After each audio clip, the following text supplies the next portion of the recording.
ये भगवान शंकर के हाथों का आभूषण बना रहता था।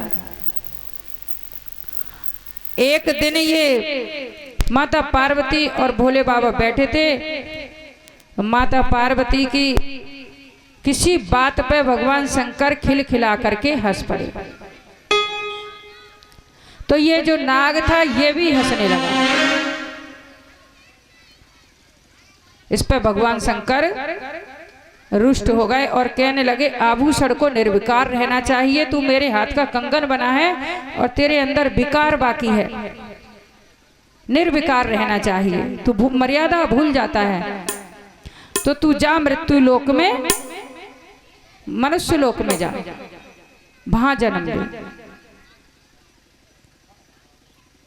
वो बहुत दुखी हुआ। उसकी पत्नी भोगवती भी दुखी हुई।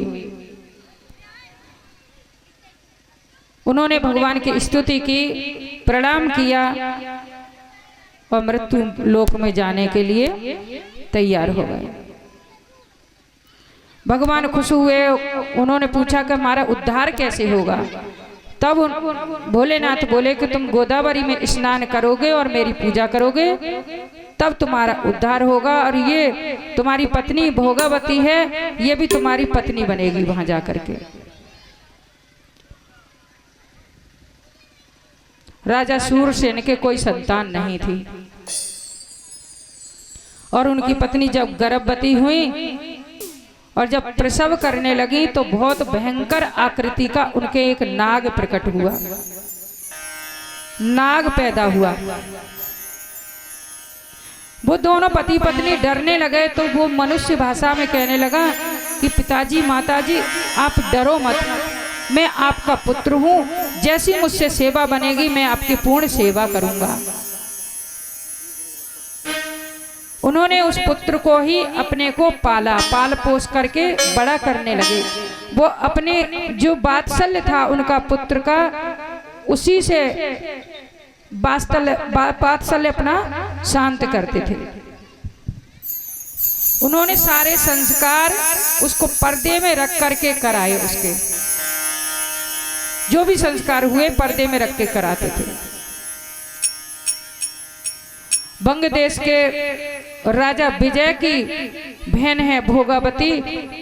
ब्राह्मण लोग उसका नारियल लेकर के इन राजा सूरसेन के यहाँ आए, क्योंकि पता है कि इनके पुत्र है, लेकिन ये अपने पुत्र को पर्दे में रखते हैं। जब नारियल लेकर के आए तो उन्होंने नारियल स्वीकार कर लिया और कहा कि हमारे यहाँ ना शस्त्र पद्धति से विवाह होते हैं, हमारे यहाँ राजकुमार विवाह करने नहीं जाते। उन्होंने ये बात भी स्वीकार कर ली कि ठीक है, और तलवार के साथ पालकी में तलवार रख के गई और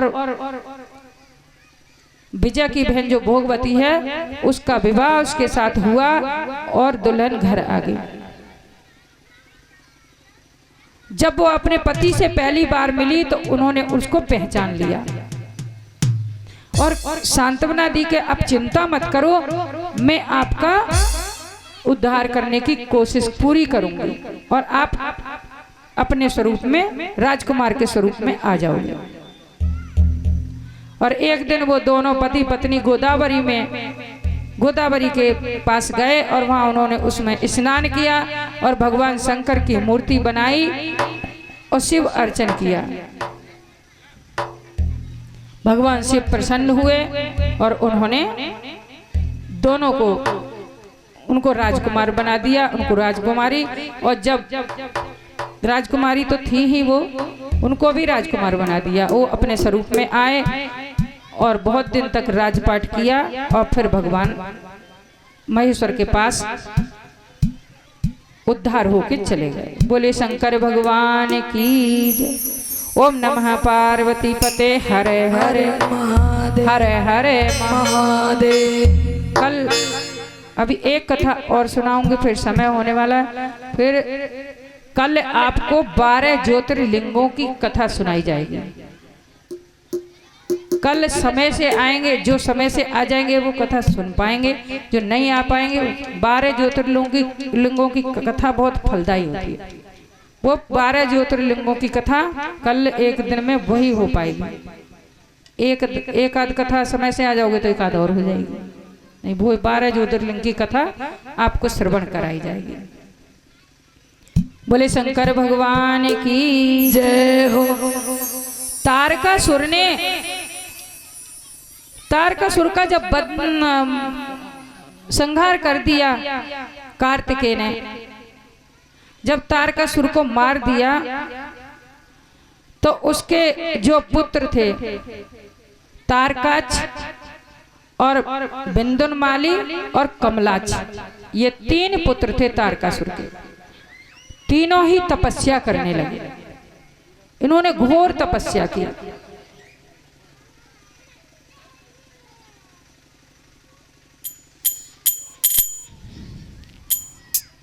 प्रसाद दिला, प्रसाद दे दो।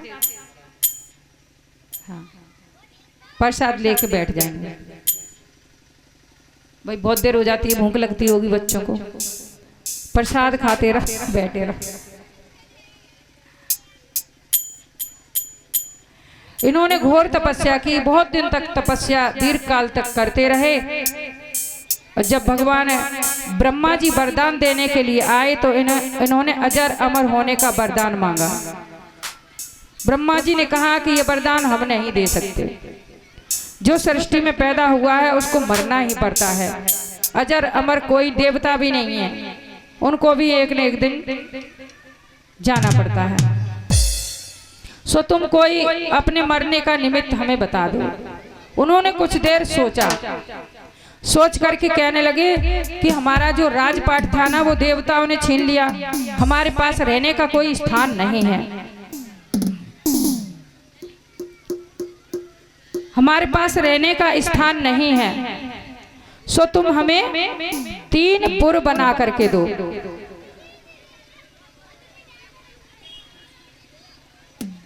3 पुर बना करके दो।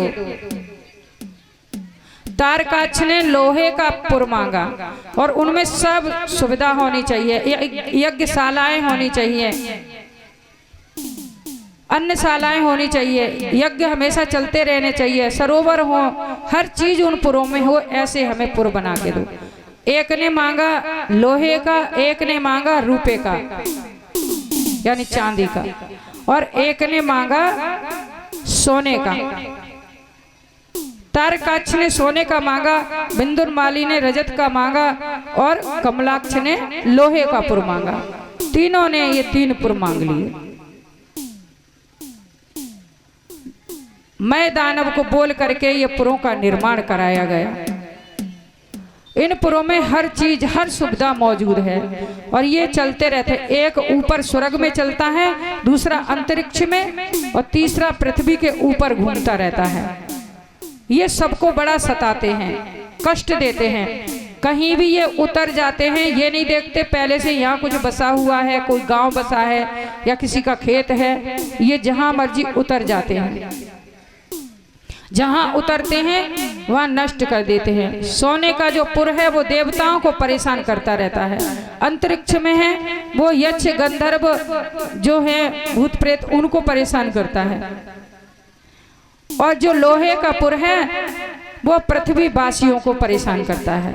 कभी कभी इतना नीचा चलता है कि पैदल चलने वाले लोग भी ध्वस्त हो जाते हैं। और इनके पुरों में जो है यज्ञ वगैरह हमेशा चलते रहते हैं, लेकिन ये जो दैत्य हैं ये दूसरे को यज्ञ हवन नहीं करने देते, दूसरों को यज्ञ नहीं करने देते, दान पुण्य नहीं करने देते। दान धर्म से जो कुछ शक्ति प्राप्त होती है वो केवल हमें ही मिले और किसी को नहीं, ऐसा इनका सोचना है। जो कुछ शक्ति प्राप्त वो हमें को हो। देवता दुखी हुए, उन्होंने ब्रह्मा जी की शरण ली, ब्रह्मा जी के पास गए। ब्रह्मा जी कहने लगे मैंने इनको वरदान दे रखा है और ये कब मरेंगे, कैसे मरेंगे कि 1000 बाद तीनों पुर एक साथ एक के ऊपर एक आएंगे, तब चंद्रमा पुष्य नक्षत्र में हो और पुष्करनी जैसे बादल घुमड़ घुमड़ के आ रहे हों, ऐसे मेघ घुमड़ के आ रहे हों, और उस समय ये तीनों पुर एक दूसरे के ऊपर हों, और तब असंभव जैसे रथ में बैठ करके भगवान शंकर पार्वती सहित असंभव रथ में बैठ करके असंभावना जैसे शस्त्र से अगर छेदन करेंगे तब ये पुर मरेंगे, नष्ट होंगे, मतलब तब ये त्रिपुरारी ही इनको मारेंगे। देवता बहुत परेशान हैं, ब्रह्मा जी की शरण ली। ब्रह्मा जी कहने लगे मैंने इनको वरदान दिया है, इनको भगवान शंकर ही मार सकते हैं। नारायण के पास गए, नारायण ने इनकी व्यथा सुनी। शंकर भगवान से कहा कि और किसी को यज्ञ नहीं करने देते, बहुत त्रास देते हैं ये। भगवान शंकर ने कहा वो मेरे भगत हैं और इतनी सी गलती के ऊपर के दूसरों को परेशान करते हैं, इतनी गलती के ऊपर उनको मारा नहीं जा सकता। उनकी पत्नियां हैं, वो पतिव्रता हैं, और उसमें मैं दानव ने ना अच्छे अच्छे राक्षस बसाए थे, बड़े सुंदर सुंदर शरीर वाले और धर्मात्मा बसा रखे थे। और मैं दानव ने उसमें एक कुआं बनाया था, औषधियों से एक अमृत कूप बना रखा था जो सोने का पुर था, उसमें जो स्वर्ग में घूमता रहता था। भगवान शंकर ने कहा इतनी गलती पे तो नहीं मारे जा सकते, जब तक इनके धर्म भ्रष्ट नहीं होंगे तब तक ये मारे नहीं जा सकते। भगवान नारायण ने एक माया पुरुष का निर्माण किया जिसका सिर मुड़ा हुआ था, और उनको एक एक शास्त्र की रचना करने को कहा जो दूसरों को अपने धर्म से डिगाने वाला ऐसा शास्त्र। उन्होंने वो शास्त्र की रचना कर ली। तब उन्होंने कहा कि तुम जाओ इन पुरों में उनके धर्म से भ्रष्ट कर दो, धर्म से डिगा दो। उनकी जो पत्नियां हैं, पतिव्रता हैं, उनको उनके धर्म से डिगा दो, और जो यज्ञ वगैरह करते हैं उनको उनके धर्म से डिगा दो। नारद जी भी साथ हैं उनके। नारद जी कह रहे हैं तुम जाओ, हम भी बाद में आते हैं। और उस पुरुष ने अपने जैसे 4 और पुरुष प्रकट किए अपने शरीर से, पांचों के पांचों उन पुरों में चले गए। भगवान शंकर ने कहा था कि वो औरों को करने नहीं देते दान पुण्य, लेकिन अपने पुरों में कोई उनके पुरों में जाए तो दान पुण्य से नहीं रोकते, अच्छी तरह करवाते हैं। सो वो पांचों के पांचों चले गए, और सबको कोई प्रणाम ना करे, कोई नमस्कार ना करे, तो भी अभय दे रहे हैं, अभय दान देते हैं। अहिंसा परमो धर्म, हिंसा मत करो, ऐसा उपदेश दिया। 5 कर्म इंद्रियां, 5 ज्ञान इंद्रियां, 1 मन, यही सब कुछ है। इनकी पूजा करो, इनको भोग दो, यही सुख है। सुख ही स्वर्ग है और सुख दुख ही नरक है। उन्होंने ऐसी शिक्षा दी। जे राम और लक्ष्मण ये जो हैं ये मनुष्य हैं, मनुष्य सब एक समान होते हैं। आजकल ऐसे गुरु भी बहुत हो रखे हैं जो धर्म से डिगाते हैं। मनुष्य एक समान है, क्योंकि धर्म से डिगेंगे तभी तो बुरे कर्म करेंगे, तो तब कष्ट आएंगे। इनकी पूजा मत करो। राम और कृष्ण की, ये तो देवता नहीं, भगवान नहीं है, ये मनुष्य हैं, ऐसा उन्होंने उनको सिखाया। जैसे पुरुष पराई स्त्रियों के साथ रमण कर सकते हैं, ऐसे स्त्रियां भी कर सकती हैं। पतिव्रता होना ही बंधन है, ऐसा उपदेश वो देने लगे उन पुरों में जाकर के। उन्होंने सबके धर्म भ्रष्ट कर दिए, सबके धर्म भ्रष्ट कर दिए, सब अपने अपने धर्म से डिगने लगे। अग्नि में आहुति देने से कोई फायदा नहीं होता। उन्होंने सिखाया सबको कि मरे हुए व्यक्ति को कुछ खिलाया नहीं जा सकता, इसलिए श्राद्ध बंद कर दो, यज्ञ बंद कर दो, अग्नि में पदार्थ भस्म करने से कोई पुण्य नहीं मिलता, ऐसा उन्होंने सिखाया। अब सब धर्म भ्रष्ट हो गए, उनकी स्त्रियां भी भ्रष्ट हो गई, क्योंकि उन्होंने ऐसा उपदेश दिया। नारद जी गए वहां, नारद जी कहने लगे, जो वहां का राजा था उससे कहने लगे कि मैंने संत देखे बहुत, महात्मा बहुत देखे, ज्ञानी बहुत देखे, लेकिन ऐसे नहीं देखे आज तक, तुम्हें उनसे ज्ञान प्राप्त करना चाहिए। और जब कहते हैं ना कि राजा अगर ज्ञान ले ले तो प्रजा तो ले ही लेते, जब हमारे राजा ने गुरु बना लिया तो हम भी बना लें। उन पुरों के सभी लोगों ने उनको गुरु बना लिया। अब उन्होंने एक अच्छी तरह सिखा दिया कि अहिंसा परमो धर्म है, कोई तुमसे नमस्कार ना करे तो भी अभय दान दो, अभय दान सबसे उत्तम दान है, ऐसा उन्होंने सिखा के पक्का कर दिया सबको। फिर आकर के नारायण को बताया कि हम अपने जो कार्य करने गए थे उसमें सफल हो चुके हैं, उन तीनों पुरों में सब भ्रष्ट हो गए हैं, अब उनके मारने की उपाय किया जाए। भगवान शंकर के लिए असंभावना जैसा रथ तैयार करा गया, उसमें संसार के सब पर्वत, सूर्य, चंद्र, ये सब काम आए। ये रथ बने, सूर्य चंद्र के पहिया बने, बड़े बड़े पर्वतों की नेमी बनी, जुआ बने, ऐसे वो रथ तैयार हुआ। मेरू पर्वत को धनुष बनाया गया, स्वयं नारायण बाण बने। अब भगवान शंकर बाण मारते हैं और उसमें जो व्यक्ति मरते हैं, शुक्राचार्य जी उनको सजीवन विद्या से, सजीवन अमृत, जो अमृत कूप है उससे जिंदा कर देते हैं। जितने मरते हैं वो अमृत छिड़क करके सबको जीवित कर लेते हैं। ये बात नारद जी ने आकर के बताई। भगवान महेश्वर खिन्न हो गए। नारायण ने कहा तुम चिंता मत करो, इसका इंतजाम हम कर देंगे। और उन्होंने ब्रह्मा जी को एक सुंदर, खुद बछड़ा बन गए और ब्रह्मा जी को सुंदर गाय बना लिया, और दोनों के दोनों चले गए स्वर्ग की तरफ। और वहां उन्होंने देखा कि पहरेदार लगे हुए हैं। अब अहिंसा परमो धर्म ये तो सिखाई रखा था उन्होंने, अब दोनों गाय बछड़ा कुएं की तरफ गए। ये भी भूल गए कि कोई आक्रमण करे तो आक्रमण कर सकते हैं, जब तक आक्रमण कोई ना करे तब तक परमो धर्म। वो दोनों गौ बछड़ा कुएं की तरफ गए और उस रस को पीने लगे। पहरेदारों ने सोचा कितनी सुंदर गौ बछड़े हैं, ब्रह्मा जी गौ बने और नारायण बछड़ा बने तो उनकी शोभा कौन वर्णन कर सकता है। रस पीने लगे दोनों। पहरेदारों ने सोचा कितने सुंदर गौ बछड़ाएं, आज तक तो देखे नहीं, कितना रस पी जाएंगे, पी लेने दो। और वो दोनों पूरा का पूरा कुआं खाली कर गए, पूरा कुआं का रस पी गए वो गौ और बछड़ा।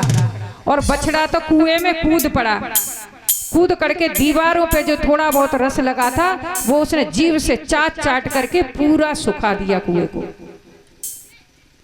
और पहरेदारों ने जो देखा उनके सामने अंतर ध्यान हो गए। तब पहरेदार चौंके कि ये क्या। कुएं के अंदर जाके देखा तो एक बूंद भी रस नहीं था। जब मैंने ये बात सुनी तो माथा पीट लिया, बोले अब इतनी जल्दी ये अमृत तैयार नहीं किया जा सकता। भगवान नारायण ने उनको ऐसा अनर्थ करने वाला एक यज्ञ करने के लिए कहा। उसमें से बहुत सारे भूत प्रेत निकले, कहा कि तुम इन पुरों को भस्म करो।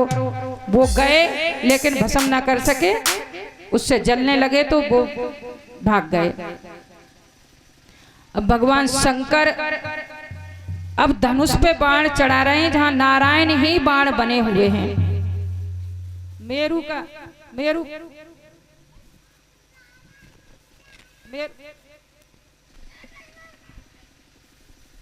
अच्छा लाइट गई है, जब से लाइट से चल रहा था। भगवान शंकर बाण चढ़ाने की कोशिश करते हैं, लेकिन बाण चलता नहीं, अंगूठे में खुजली होती है, दबाव नहीं लगता।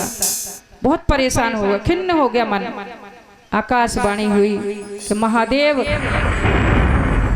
सर्वेश्वर आशुतोष अपने गणपति को मनाइए। गणपति विघ्न कर रहे हैं, गणपति उनको मनाया नहीं और युद्ध करने के लिए चल दिए। गणपति अंगूठे में खुजली मचा देते हैं, जोर ही नहीं लगता। भगवान शंकर ने माँ काली को बुलाया और कहा जाओ अपने विघ्नेश्वर को मनाओ। माँ काली ने जाकर के गणपति की पूजा की और तभी जो बाण छूटा, उसी समय तीनों पुरुष एक दूसरे के ऊपर आए और उसी समय चंद्रमा पुष्य नक्षत्र में और मेघ घुमड़ घुमड़ के आकाश में आवाज करने लगे। उसी समय भगवान शंकर की धनुष से बाण छूटा और तीनों पुर भस्म हो गए। भगवान शंकर ने दूत को भेजा कर मेरा जो भक्त है मैं उसको बुला करके ले आओ, मैं उससे बहुत प्रेम करता हूँ। मई को बुला करके लाए, मई दानव को उसने आकर के प्रणाम किया। अपना आराध्य जो शिवलिंग था वो भी अपना साथ लेकर के आया, उस पुरो में जो पूजा करता था। भगवान शंकर ने कहा तुम वरदान मांगो। देवता थर थर कांपने लगे कि अब मैं पता नहीं क्या मांग लेगा, लेकिन उसने कहा मेरे प्रभु, मेरे आराध्य, मेरी भक्ति आपके चरणों में सदा बनी रहे। तथास्तु भोलेनाथ ने कहा और कहा कि तुम जाओ पाताल में रहना। पाताल में मैदानम को भेज दिया, तीनों पुर भस्म हो गए। देवताओं का कष्ट दूर हुआ। बोले शंकर भगवान की। ओम नमः पार्वती पते हरे हरे हरे हरे हरे हरे महादेव। जय जय श्री राधे श्याम। त्रिपुरासुर वध की ये कथा आपको सुनाई भाई, संक्षेप में जल्दी जल्दी सुनाई गई, समय हो रहा है। एक भजन जोरदार, क्योंकि सब ना बैठे बैठे बोर हो गए होंगे तो झूम ले नाच ले, ऐसा नाच का भजन। भगवान के दरबार में नाचने की किसी को मनाही नहीं है। अपने दिल की अभिलाषा कोई भी पूरी कर सकता है, सब नाच सकते हैं। मन की मन में न रखना, बाद में इच्छा हो। अभी ये बहन देखो उठ के खड़ी हो गई। किसी ने कहा ये होता है भगवान के दरबार में नृत्य करना। बोलिए कैलाशपति महादेव की जय। जय जय श्री राधे श्याम। और डमरू बजाए अंग भस्म रमाए जने, ध्यान लगाए किसका न जाने, भस्म रमाए और ध्यान लगाए जने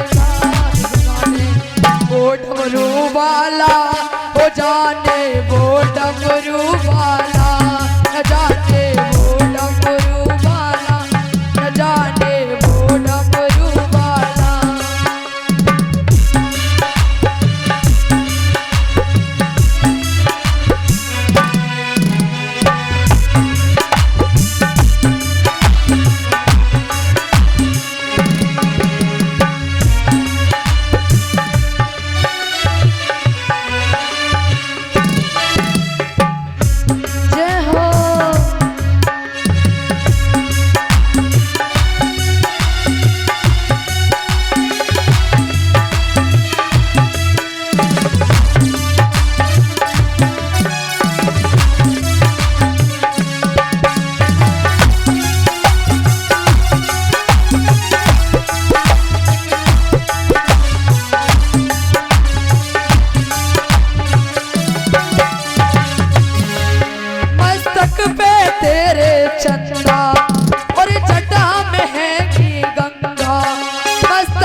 कैलासी है अविनाशी, हे कैलासी है अविनाशी, तेरी महिमा अपरंपार। ओ ना जाने वो डमरू वाला, न जाने वो डमरू वाला, न जाने वो डमरू वाला, न जाने वो डमरू वाला। डमरू बजाए रस हस मराए और प्यार लगाए किसका, न जाने वो डमरू वाला, न जाने वो डमरू वाला, न जाने वो डमरू वाला, न जाने वो डमरू वाला। जय हो।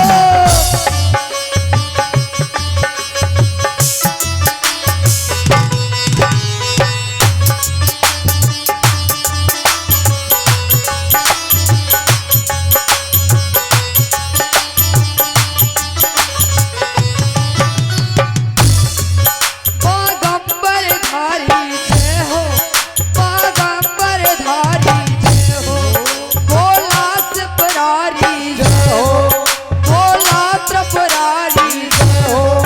रहता मन में इसके, रहता मन में मतवारा, पर जाने कहाँ से वाला, न जाने वो डमरू वाला, न जाने वो डमरू वाला, न जाने वो डमरू वाला, न जाने वो डमरू वाला, वो डमरू वाला, न जाने वो डमरू वाला। जय हो।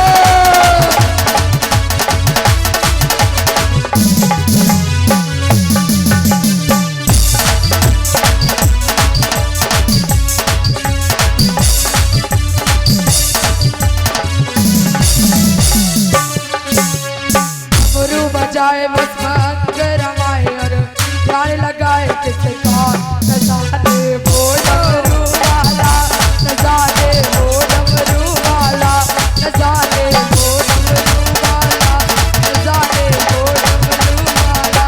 जय हो।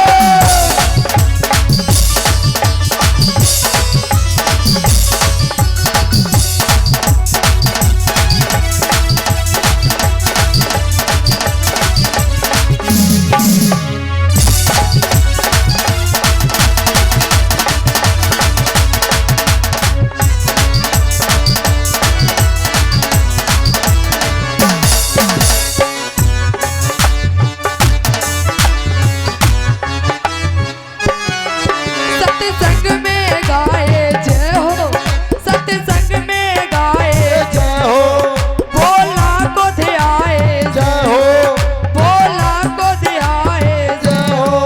जो भी मांगे मिल जाए, जो भी मांगे मिल जाए, न जाने वो डमरू वाला, न जाने वो डमरू वाला, न जाने वो डमरू वाला, न जाने वो डमरू वाला, न जाने वो डमरू वाला, न जाने वो डमरू वाला। जय हो।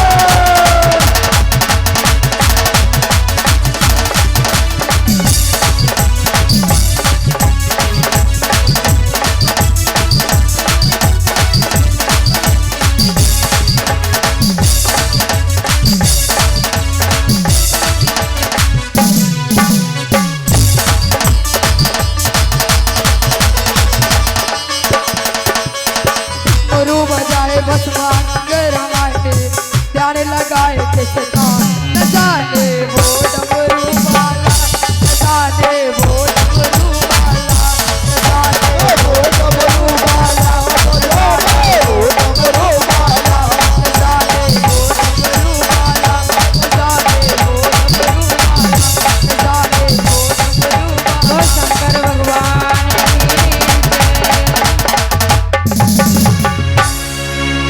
कैलाशपति महादेव की जय। गुरु बनाया।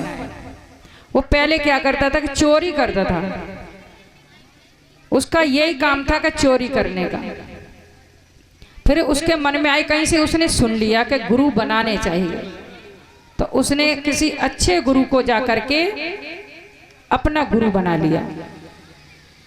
जब गुरु बन गए पर अब आदत तो चोरी की पड़ी हुई थी, उसका फिर मन करा कि एक बार चोरी कर लूं बस। पर गुरुजी ने कह दिया था बिना आज्ञा के कोई कार्य मत करना। उसने गुरुजी के हाथ जोड़े, बोले गुरुजी मैं एक बार चोरी कर लूं, एक बार की आज्ञा दे दो।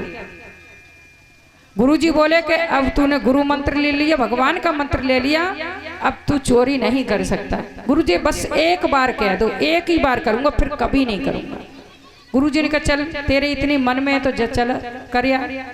उसने सोचा एक ही बार राजा के यहाँ जाकर के चोरी करूंगा और फिर कभी नहीं करूंगा। और वो गया राजा के यहाँ, और जब सामान बांधने लगा तो उसने कहा एक ही बार तो करनी है तो ज़्यादा से बांध लूँ। तिजोरी खाली कर दी और भी सामान जो पसंद आया उसको उसने बांध के रख लिया। अब बांधने के चक्कर में हो गई देर, उसने समय का ध्यान ही नहीं किया। देर हो गई तो जाग गए घर के लोग, और जाग गए तो पकड़े गए महाराज। पकड़े गए तो उनको सजा बोली। राजा ने कहा इसने हमारे घर में आकर के चोरी की है, इसको फांसी की सजा दी जाए। फांसी की सजा का आदेश दे दिया। सारी तैयारी की गई और फांसी पे लटकाने से पहले ना अंतिम इच्छा पूछी जाती है कि भाई अंतिम इच्छा पूछ लो, इसकी क्या इच्छा है। पूछा गया कि भाई तू ये बता दे कि तेरी अंतिम इच्छा क्या है। उसने सोचा कि भाई जीवन भर मैंने चोरी की, गुरु बनाए, एक ही दिन गुरु की सेवा नहीं कर पाई, एक दिन बस प्रणाम ही कर पाया, दूसरे दिन मैं चोरी में फंस गया। गुरु से जबरदस्ती मैंने आज्ञा ली, गुरु की अवज्ञा की, और इसलिए मैं आज फंसा बैठा हूं और आज फांसी की नौबत आ गई। उसने सोचा किसी से क्या करूंगा, मिलके मरना तो है ही, गुरुजी से मिल लेता हूं। उसने कहा अंतिम इच्छा मेरी ये है कि मेरे गुरुजी से मिलवा दो, मेरे गुरुजी को बुला दो। सब कहने लगे कर्मचारी के तेरे भी गुरु है चोर के? कि हाँ मैंने गुरु बनाए। तेने कब बना लिए? कि मैंने कल ही गुरु बनाए, और गुरुजी से आज्ञा लेके ही चोरी की। तेरे गुरु ने आज्ञा दे दी? कि मैंने गुरु से बहुत ज्यादा आग्रह किया तो गुरुजी ने आज्ञा दी। ने गुरुजी आज्ञा नहीं दे रहे थे और मैं यहाँ पकड़ा गया, क्योंकि मैं यहाँ मेरी नीयत खराब हो गई, मैंने ज्यादा माल बांध लिया। तो अब तुझे फांसी तो लगनी है? हाँ तो मेरे गुरु को बुला दो, गुरु के दर्शन एक बार कर लूं बस। गुरुजी बुलाए गए। चेला फांसी पे तैयार है, फांसी का फंदा चेला के लिए, और गुरुजी आए। गुरुजी ने कही कि तू चिंता मत कर। उनने कही राजा से ऐसा करो मेरे चेला को थोड़ी सी देर आज्ञा दे दो, हम गुरु चेला एकांत में बतला लें थोड़ा सो, फिर तुम्हें इसको फांसी पे चढ़ा देना। ठीक है बतला लो, इसमें क्या है। एकांत में जाके अच्छी तरह गुरुजी ने चेला को समझा दिया कि अब जा तू फांसी पे। चेला जैसे फांसी का फंदा पकड़ के गले में लगाने लगा, सो गुरुजी आए और धक्का दिया, बोले हटे कर, मैं लगाऊंगा फांसी, मेरा नंबर, मैं जाऊंगा पहले। चेला बोलो हटो गुरुजी, तुम नहीं जाओगे मैं जाऊंगा। और चेला गुरु को धक्का मारा, गुरु चेला को धक्का मारा, एक दूसरे में धक्का मार रहे, हम जाएंगे पहले। राजा बोले रुको रुको रुको, क्या बात है, तुम दोनों ही मरना चाहते हो? बात क्या है? कि ना तुम पूछो मत जी, हमारी गुरु और शिष्य की बात है। अरे तो गुरु की शिष्य की बात है तो हमें भी बता दो। ना ना हम नहीं बताएंगे तुम्हें, जो हमारे फायदे की बात। अरे फांसी लगने में कौन सा फायदा होने वाला है तुम्हारा, कि बस ये हम ही दो जानते हैं। राजा ने कहा बताओ नहीं तो तुम्हें दोनों को दंड दिया जाएगा। उन्होंने कहा महाराज दंड बिना गलती के ही? कि हाँ तो बताओ कि तुम दोनों मरने को क्यों तैयार हो? फांसी का फंदा इसके लिए गुरु खुद कह रहा है मैं मरूंगा, चेला खुद कह रहा है मैं मरूंगा। क्या महाराज मत पूछो, कि बता तो सही। कि देखो ऐसी बात है कि आज का जो मुहूर्त है ना ये इतना बढ़िया है कि जो मरेगा तो सीधा बैकुंठ में जाएगा। 16 द्वार खुले हुए हैं, जो मरेगा सीधा बैकुंठ में जाएगा। राजा बोले हटो दोनों एक लंग, मैं जाऊंगा पहले। और राजा अपने गले में फंदा लटका के और झूल गए। दोनों गुरु चेला बच गए। गुरु की इतनी महिमा होती, चेला को बचा लिया फटाफट। और जो फांसी देने जा रहा था उसी का बोल शंकर भगवान की जय हो। ओम नमः पार्वती पते हर हर हर महादेव हर हर महादेव। आरती। अगर नाचना है तो भजन गब्बा देते हैं।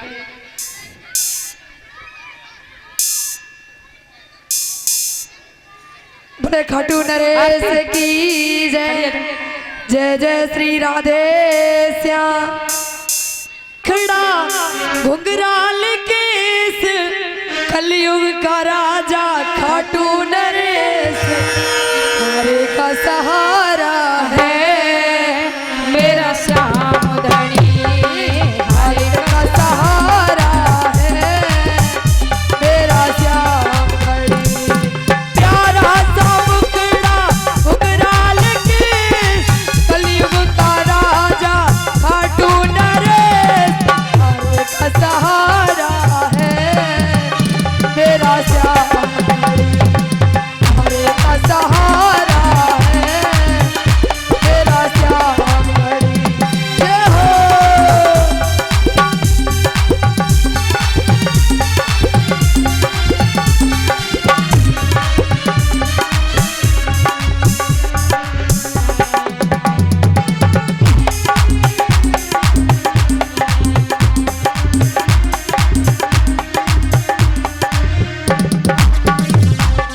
बन सवर के बैठा देखो दरबार अपना लगा।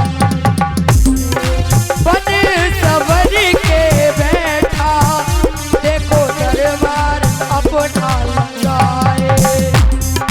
देखो करिश्मा श्याम चरणों में है कैसे आए। देखो करिश्मा श्याम चरणों में कैसे झुकाए। करे तू मिटाता है टुकड़े तू मिटाता है हारे का सहारा है मेरा श्याम धनी। हारे का सहारा है मेरा श्याम धनी। प्यारा सा मुखड़ा घुंघराल केस कलयुग का राजा खाटू नरेश हमारे का सहारा है मेरा श्याम धनी। हमारे का सहारा है मेरा श्याम धनी।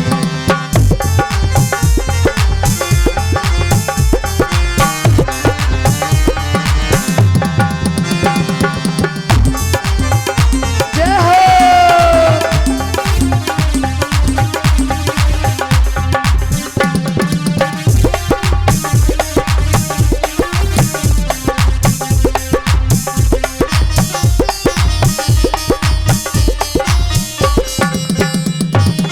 आ रहे हैं लाखों श्याम बाबा के करने को दर्शन। आ रहे हैं लाखों हम बाबा के करने को दर्शन। ध्यान लगावे जो भी पूरा कर लेता मन में वो हड़बड़। ध्यान लगाए जो भी पूरा कर लेता वो अपने हड़बड़। दीवाना कर देता दीवाना कर देता खाटू वाला मेरा श्याम घड़ी। प्यारा सा मुखड़ा घुंघराल केस कलयुग का राजा खाटू नरेश हमारे का सहारा है मेरा श्याम धनी। जय हो। का सहारा है मेरा श्याम धनी।